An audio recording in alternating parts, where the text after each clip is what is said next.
Anybody see any red flags for Michigan in their 5-point home win over last place Purdue Saturday night?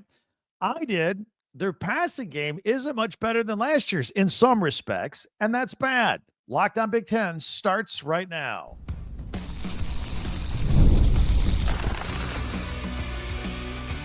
You are Locked On Big Ten, your daily podcast on the Big Ten Conference. Part of the Locked On Podcast Network, your team every day. Welcome to Locked On Big Ten. I'm Craig Sheeman, 40 years as a sports talk show host and play-by-play announcer. I want to thank you for making us your first listen each and every day. We're free and available wherever you get your podcasts and on YouTube, part of the Locked On Podcast Network, your team every day. Hey, hit that free subscribe button. That way you'll never miss a single episode. We're here every single day. And if you could share, follow, and like, that would be much appreciated. Plus, you can hype YouTube videos as well. Today's episode is brought to you by Game Time. Download the Game Time app, create an account, use the code LOCKEDONCollege for $20 off your first purchase. So what's wrong with Michigan? I know they're winning football games, but let's talk about this a little bit here. Plus, we'll have our college football playoff poll preview. The ratings are coming out. The rankings coming out every Tuesday now for the rest of the season, plus a little bit of basketball and our Tuesday tweets all right here. Now, I'm going to admit the quiet part out loud here. Michigan's passing game is not very good a lot of times. And if not for their prolific running game, this team would not have already matched its win total from last year, right? 7-5 in the regular season. They're 7-2 right now. But I'm a little concerned that they only beat Purdue by 5 points at home this weekend. And I wanted to do a little bit of a deeper dive with you guys on that. 21-16. I mean, don't get me wrong. The 7-2 record, that's a great record. That is a good job. Most of Michigan's goals are still in front of them. This is not a hatchet piece podcast on Sharon Moore or Michigan or Bryce Underwood. Far from it. But Michigan was a 3-touchdown favorite Saturday against Purdue. And I normally shy away from Michigan covering large point spreads. If you watch our Pigskin Picks every Friday, even during their recent national championship season, it's because they run the ball so much. They chew up clock. They get less snaps, less possessions, and they don't always cover, even against the really bad teams that they're way better than. So anyway, in theory. So why was this game with Purdue so dangerously close? An outsider may say, well, Michigan's really banged up. Well, they are. They are banged up. But on almost any given year, Michigan's backups are better than the starters for Purdue, a team like that. And Justice Haynes has been hurt, no question. But if he's hurt and not playing, and you got Jordan Marshall stepping in, and he's hitting career highs with 185 yards and 3 touchdowns, the absence of Haynes, at least statistically, it's a moot point. You've replenished what you were missing. So that's not the problem. Running game's still looking good. On defense, you held your opponent to 16 points, even Purdue. That's not bad. That will win you most games, holding an opponent to 16 points. So the defense is fine. So what happened? So let's look at the passing game some more. And I want to look at the entire passing game. Again, this is not an only pick on Bryce Underwood podcast. That's not what this is. I actually enjoy watching him play. I really do. And I see the potential there. So do you. So let's start with him since he's the quarterback of the passing game, right? The worst play of that game in the Purdue game was him fumbling the ball. Oh, he's at the 4-yard line. They were getting ready to score. Michigan was. Fumbled it out of the back of the end zone, or the side of the end zone, actually, for a touchback. That resulted, instead of a Michigan touchdown, Purdue got the ball. So points were left on the field. Plays like that. But in the entirety of the game, he completed just 13 passes for 145 yards, 0 touchdowns, 1 interception, had the fumble. His QBR was 47.6. That's not very efficient. It's not really good. He did run 7 times for 44 yards, which I think is the perfect amount.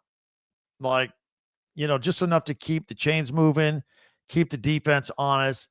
I don't necessarily like it when teams expose their quarterbacks on a run-first offense with the quarterback running the ball. I think that's old school. That puts your quarterback at risk of getting hurt. And to Michigan's credit, they haven't used Bryce Underwood for that, even though it might be tempting. When you got great running backs, why do it? Jordan Marshall and Justice Haynes, why do you need to run your quarterback as much and risk that? Hopefully Haynes will be back after the bye as well. Now, there are some problems with the offensive line. It has suffered some injuries, and it is young. In fact, Michigan's offensive line is the youngest offensive line in the Big Ten. Bright spot here, it's good young, right? Like, I could see this being the best offensive line in the Big Ten in 2 more seasons. They're not there yet. Let's talk about the wide receivers now. They're not helping Underwood at all. Semaj Morgan and Channing Goodwin, they got a lot of drops this year, a lot. And every time I look at 6'5" wide receiver Donovan McCulley out there, I keep expecting more. I keep expecting him to explode. And every once in a while, Underwood and McCulley, they hook up downfield, and you go, wow, okay, there it is. But then it disappears. And I'm always expecting more out of it. And we don't seem to get as much. If that were consistent, a regular go-to, like every series, every game, it'd be a different story. But help is on the way for Michigan. Their 2026 wide receiver class includes a couple of 4-stars, Zion Robinson and Travis Johnson, who we've talked about throughout the summer here on this podcast. Most of us thought that they were going to land that 5-star wide receiver, Calvin Russell, but he chose to go to Syracuse. However, there are some whispers that Michigan is still trying to flip that kid. So anyway, while the passing game has been underwhelming so far, let's stop right there for a moment. Let's take a breather, because there have been some good things. It just isn't where I thought it would be at this point of the season. But we can all remember what the offense looked like with Alex Orji and Jack Tuttle and Davis Warren. It wasn't good. It was a quarterback-less team last year that still won 7 games. That group of quarterbacks last year, they passed for 1,600 yards, 12 touchdowns, and 13 interceptions. And that team still went with the bowl win against Alabama, went 8-5. Still don't know how they did it. Sherrone Moore probably should have been the coach of the year. Now, here's the silver lining. Underwood has already matched that 1,600-yard plateau that they all did last year. He's there now, just a little bit more. Got 3 games to go, but he's only got 7 touchdowns passing with 3 interceptions. So I'm gonna be honest here, like I always am with you. This was the number 1 recruit in the country last year. A $12 million bidding war broke out to bring him in from LSU. And I can't help but notice that the first-year quarterback over at the other team, Ohio State, Julian Sayin, he's passed for over 2,000 yards, 23 touchdowns, and 3 interceptions. So he's got more than triple Underwood's production in touchdown passing this year. And look, even though he's a first-year starter, I get it. Julian Sayin's 2 years older than Bryce Underwood. And he's got 2 elite future NFL wide receivers at his disposal at Ohio State. I get it. So here we are. One last reset for Michigan. We got the bye week. I think it comes at a good time for the Wolverines. They can get healthy, but Underwood could get some things dialed in a little bit more and maybe take that one last improvement arch and see what he could do moving forward and get in line with his receivers. They have 2 very winnable games coming up at Northwestern at Wrigley Field and at Maryland. I would not sleep on either of those 2 teams, however. They're better than you think. And if they get those 2, all right, 9 wins is out there with 1 more big game to go after that. And you all know which game I'm talking about. So at the end of November, anything can happen. You get that. Now you're talking about a playoff conversation here, but a long way to go. A lot of football to be played. I think that is a fair assessment of the Michigan passing game right now. I think that is a fair assessment of Bryce Underwood right now. What do you think? Am I too harsh? Am I spot on? Let me know. Give me the comments in the comment section here at YouTube. Always like to hear from you guys as well. In the meantime, hit that free subscribe button so you never miss a single episode, because we're here every single day. And if you could share, follow, and like Locked On Big Ten, that will help us out a lot as well. Don't forget, we have a website. We put all of our podcasts on there at talkbig10.com. That's with the number 10, talkbig10.com. We also have links for your favorite school merchandise. You want to get a shirt with a Michigan logo or a hoodie or a pennant on the wall? All right there, talkbig10.com. All right, plenty to talk about here with you guys. We have the first weekly college football playoff rankings that come out later on tonight here, Tuesday night. And it's going to be every Tuesday for the rest of the season until that final one on that Sunday after Championship Sunday.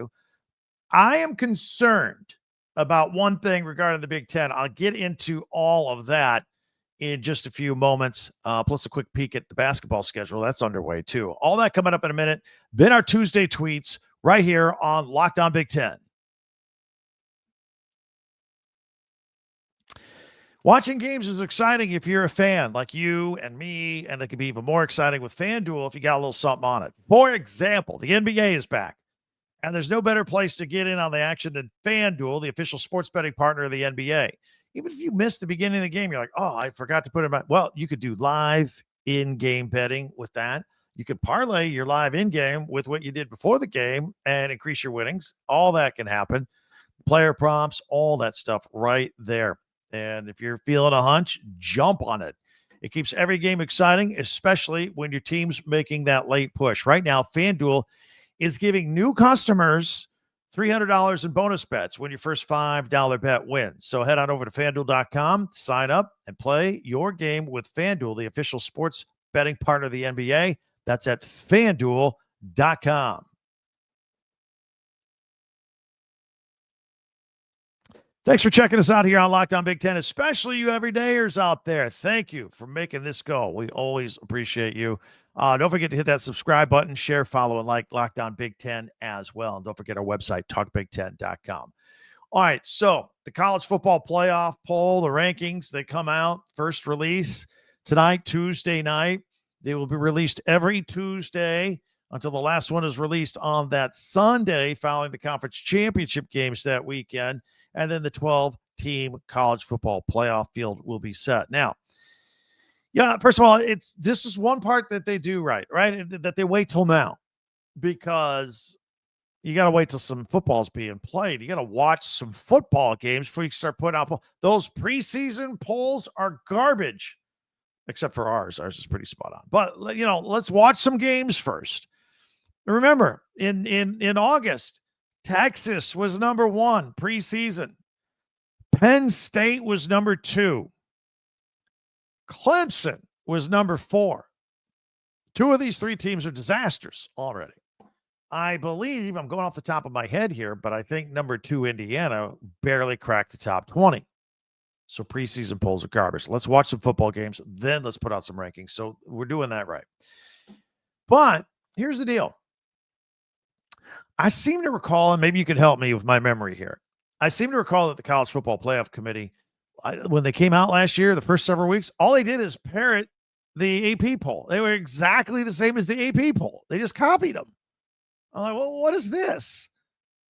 And if that's the case this year, then number 1, Ohio State, and number 2, Indiana, and number 6, Oregon, they're all going to be in great shape. But 6-2 USC, number 20, 7-2 Michigan, has a loss to USC and sitting at 21. Washington is 24th. Iowa is 26th in the others receiving votes category. Illinois got just a spattering of votes as well. So for those of us like me who claim that the Big Ten should get 4 teams in the playoffs every year, and Tony Petitti does as well, the commissioner, it's a long road to climb. If you start out ranked pretty far back, it is hard to jump into the mix. There got to be a lot of upsets in front of you, and you got to keep winning games. Right now, it's a long road for Michigan. I'm trying to wonder who the 4th Big Ten team is. Will they only get 3 playoff teams this year? It's a long road for Michigan to climb, for USC to climb, to get into this race. We just made the case in our first segment what Michigan has to do to get in the race. And, of course, it has to run the table. Of course, at the end of that table is number 1 Ohio State. You get that, and then you run the table. Yeah, that's how Michigan gets in. USC has an interesting game against Iowa coming up. but an even more interesting game against number 6 Oregon. And, that's how they kind of close out the season here to make things pretty interesting. There's another interesting thing at play here. Last year, the committee no doubt was impressed with shiny records, the 0 losses, the 1 loss record, the 2 loss record. Let's just call balls and strikes here. They were whining about Indiana. Indiana had a light schedule, but they beat everybody. And they blew everybody out for the most part. But here's what they missed. Everybody that complained about Indiana being in the playoffs last year, here's what they missed. Indiana was still a really good football team despite a weaker schedule. They were definitely worthy of being in the top 12 and being in the playoffs. And, when the season was all said and done, they deserved that top 10 ranking. They were a top 10 football team last year. They absolutely were. Nobody complaining about Indiana this year, are they? Everybody realizes, anybody that knows anything about football realizes they're a good football team. Plus, they have a better resume this year than they had last year. Got a couple of ranked wins, had the road win against top 5 Oregon at the time, and they're deep at every position that they have. So you juxtapose that with a lot of cocky 3-loss SEC teams and their fan bases that think they should get in because they think the SEC is so much better, top to bottom. Oh, woe is me. Their schedule's so tough. A 3-loss team from the SEC, a 4-loss team from the SEC. They should get a playoff spot over some of these other. I mean, you've heard it all ad nauseum. So, and then, by the way, after all that last year, then if I remember correctly, mostly the SEC teams all lost to the Big Ten teams in the bowl season, in the postseason, in the playoffs. What are we talking about? And then they all had to watch a Big Ten team win a championship again for the second straight year. That quieted them down for just a little bit, at least through the spring. But those SEC birds are chirping again, claiming that the Big Ten is just top heavy, top to bottom. The SEC is better. And look, maybe it's true. Maybe it's not. But the committee this year says it's going to take a closer look at strength of schedules, the strength of wins and strength of losses, which is a bizarre concept. I guess if you lose to a lot of ranked teams, that's going to help you out, I guess, this year. We'll find out when they release it. It'll tell us a lot when we see who's ranked where when they release these rankings. So, and there aren't, they'll find a way, I think, this year to try and get a 3-loss team in. You watch. We'll see. Inevitably, that'll happen. But my main concern here is where Michigan, USC, and Iowa start out on the first poll, on the first set of rankings tonight. And if all 3 are too far back, then they might, not have enough schedule. They might not have enough runway in front of them to climb upward and give the Big Ten a legitimate 4th team to make the playoff field. Anyway, let me know what you think. I'm interested in your opinion on this. Is this a concern? Do Iowa, USC, and Michigan have too far to travel? We'll see. Meanwhile, yesterday there were 13 Big Ten teams that opened up their college basketball season, men's season for basketball. Tonight we got 3 more in action. Preseason number 1, Purdue, hosting Evansville. That is at 6:30 Eastern, 3:30 Pacific tonight on the Big Ten Network. In fact, the Big Ten Network has a triple header of college Big Ten basketball tonight. Iowa is hosting Robert Morris. That's at 8:30 Eastern. And Oregon hosting Hawaii. That is at 10:30 Eastern, 7:30 Pacific, part of the Big Ten Network triple header. So we're into hoops right now. Very good. If you are new to our podcast, here's what makes us more unique than anybody else. We always close out with a benchmark feature at the end of the podcast every day. Mondays, we do my top 10 Big Ten observations from the weekend. Tuesdays, we do Tuesday tweets. By the way, follow us on Twitter or X at Talk Big Ten and send me something. I'll put it on the podcast. Wednesdays, tomorrow, we power rank stuff. We'll power rank the football season, the standings of the Big Ten as we see them. Any movers or shakers, we'll let you know. Thursdays, we always take a look at the Big Ten Network, and we pull out their Big Ten classics and live play-by-play action that you need to be aware of going into the weekend. And then Fridays, we go on the record with our pigskin picks. Always have fun with a lot of that. So Tuesday tweets. We'll see if yours made the list. Got some good ones out there. That's all coming up in 1 minute right here on Locked On Big Ten. College football, man, we are in November. It is go time. Couldn't be more excited about it. Speaking of go time, you want to go to a game? Get a ticket with Game Time. Download the Game Time app. You could use it for any sporting event, comedy shows, concerts, anything that needs a ticket. Get it with the Game Time app. You don't mess with lines. You aren't fooled by any fake prices.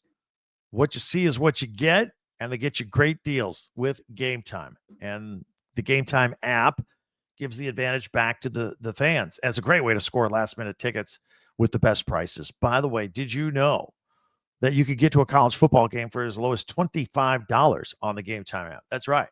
You just pull up Game Time, couple of taps, boom, you're there. You can see the view from the seat of the ticket you're about to buy. Couple taps, boom, buy. You're good. Good to go. So take the guesswork out of buying college football tickets with Game Time. Download the Game Time app, create an account, use the code LOCKEDONCollege for $20 off your first purchase.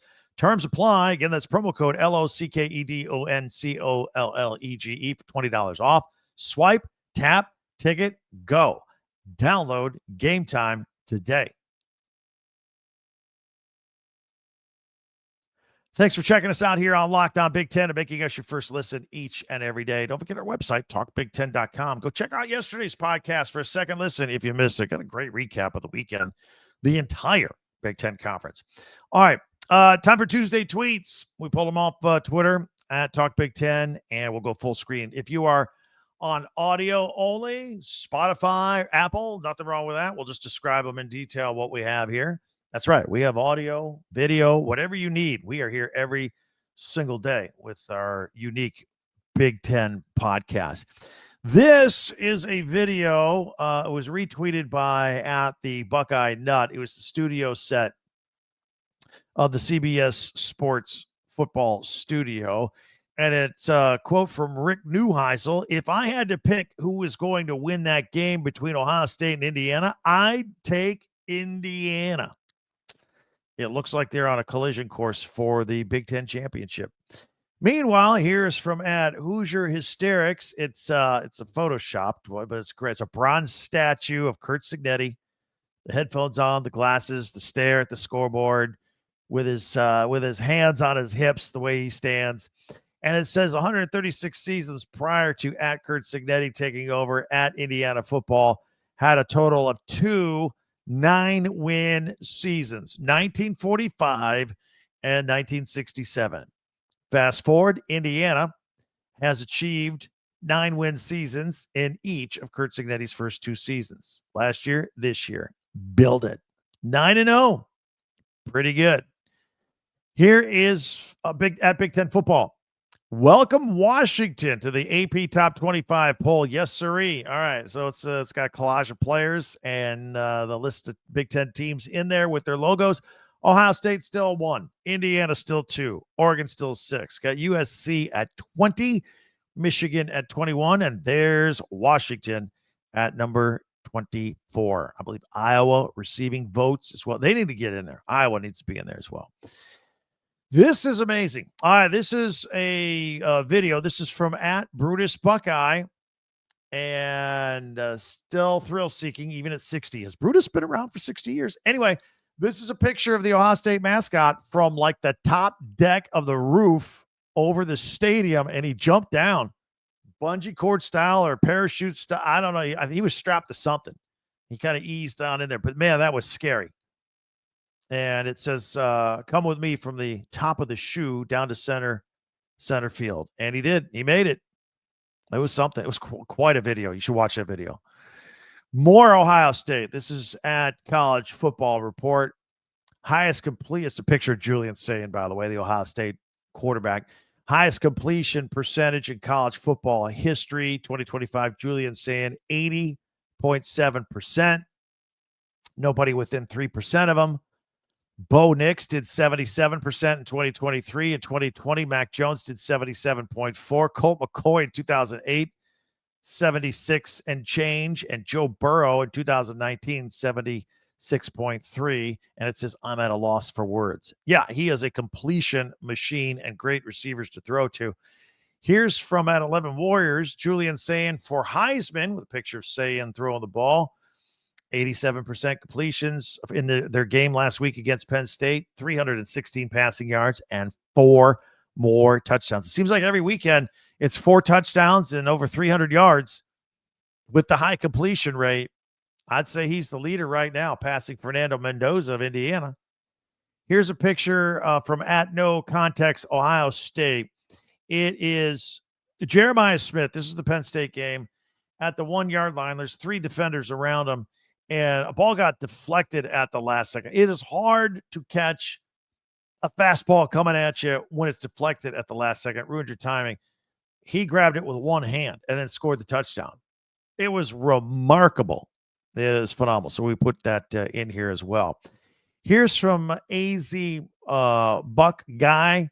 This is a picture after the game of Drew Aller, who was injured for Penn State, their former quarterback. He made the trip for the game. And Luke Montgomery of Ohio State, still in uniform, after the game, hugging each other and praying. And in fact, you can see if you look closely, Luke Altmaier is on his little scooter because he can't put any weight on that broken ankle or lower leg. So it's a powerful display of faith and respect for Monty. Absolutely. That was a great picture. They're sitting there praying together. Wanted to show you that picture as well.